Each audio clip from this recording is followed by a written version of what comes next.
Ito na naman ang ating Coffee Talk. Kung hindi mo pa alam, ang relasyon at key contributors in developing chronic diseases, alamin mo ito. Dapat panoorin mo itong short video na ito. Dahil ang sabi ng pag-aaral na kung ano yung lifestyle, like stress, weight, diet ng anak mo, pwede itong makapa-increase ng risgo in developing chronic diseases. Kaya ang kailangan natin, early intervention.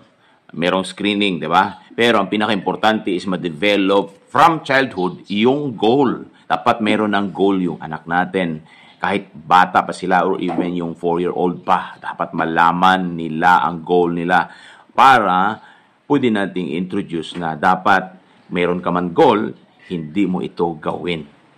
Kung i-introduce natin yan at i-recognize natin yan, then matulungan natin yung mga anak natin na ma-prevent or ma-control yung pag-develop ng mga chronic diseases like diabetes, hypertension, and even pag-develop mamaya ng cancer. Ano sa tingin ninyo? Importante ba ito? Please share.